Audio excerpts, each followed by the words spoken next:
friends. Some of my tugs served in the war, specifically OJ and Hercules. The two were valuable assets to our port and kept us safe.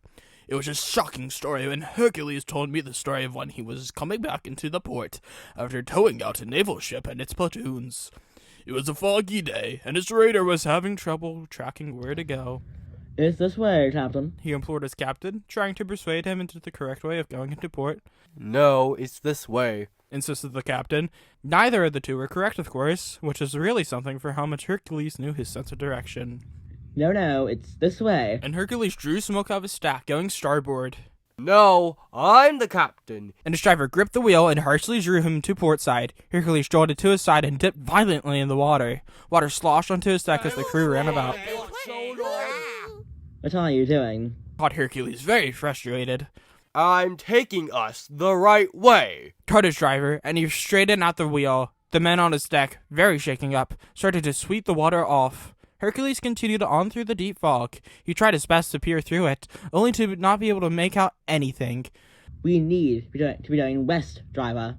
No, it's this way, Cried his driver back once more. What is the radar picking up? Reminded Hercules. His driver looked down. Nothing showed up except for the ocean. Nothing. He simply responded. Are you sure? Replied Hercules. Of course I'm sure. Why wouldn't... And his driver was thrown forward as Hercules halted his motor quickly. What are you playing at? Shh. What do you mean? Shh. What am I, listening for? Exactly. Exactly what? Exactly nothing, my darling. The ocean is never this quiet. A feeling of something crawling up his wheelhouse made him peer into the dark water. Something was in there. No.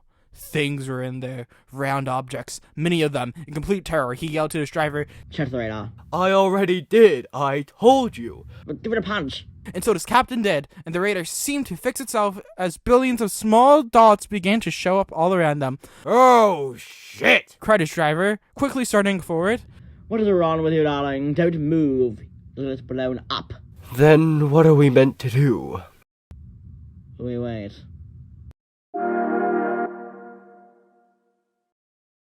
Hercules sat for what felt like forever. He occasionally let out a whistle for anyone around. Nobody had come. There were too many mines to traverse through on his own. His captain picked up the radio again for the umpteenth time and put it to his ear. Buzz. Click. No one answered. He put it down. Then he picked it up again and buzz. Will you stop that?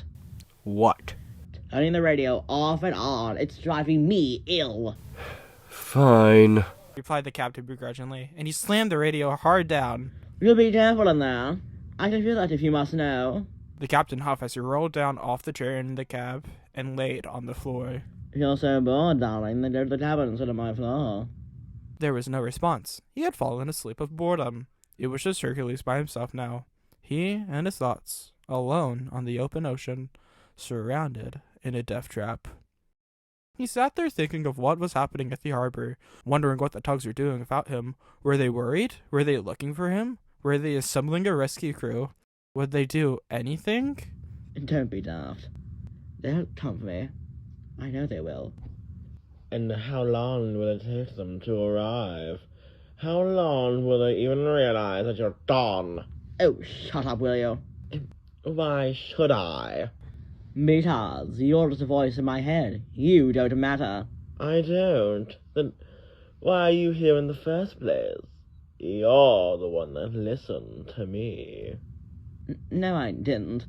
My driver drove me here, foolishly. And isn't he the voice in your head? Well, yes, but that's different. Is it now? The voice telling you what to do, making you do what you want? Well, yes, but I can control myself over him. Just like you did to him. He had thought of it again. How foolish could he have been? It hurt. It all hurt. All his pain returned.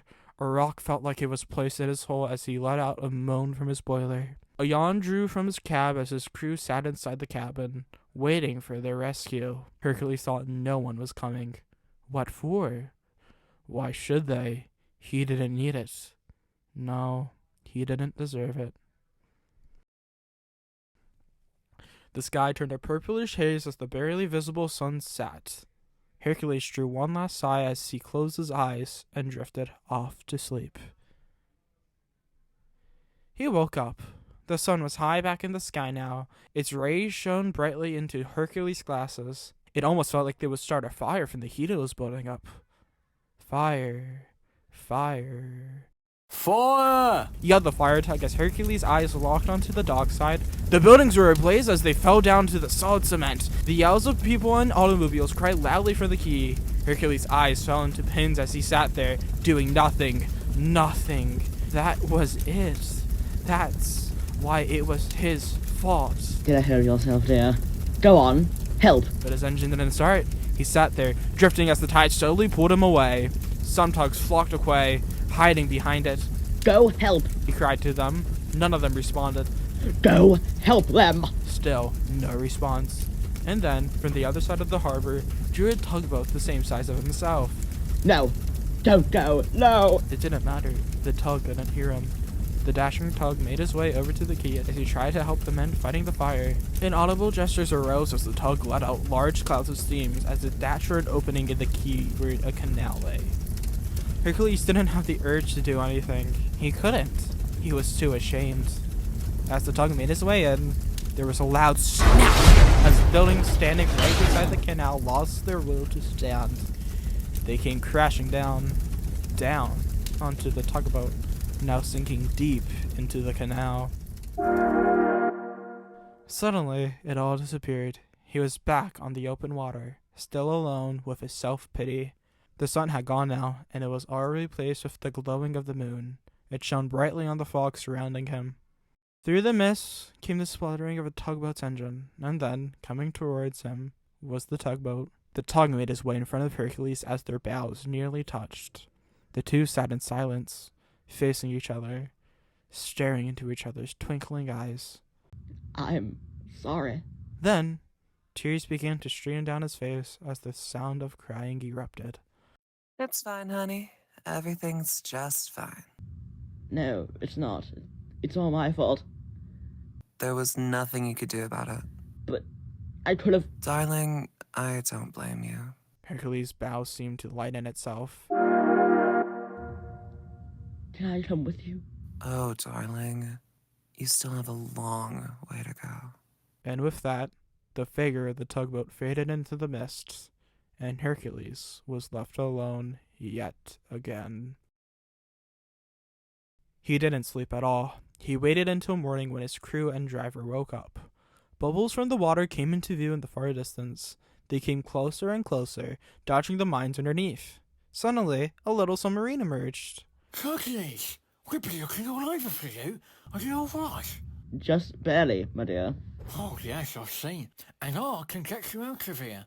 Follow my bubbles. And Grampus dived back into the water. Hercules let out a large cloud of steam, and he followed Grampus, being very careful while at it. My ocean-going tug made it safely back to the harbor, and kept his story very vague to the others.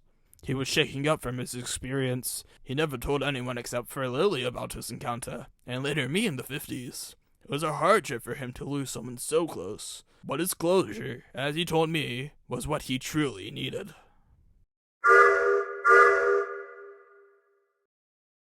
Now listen to me and listen good.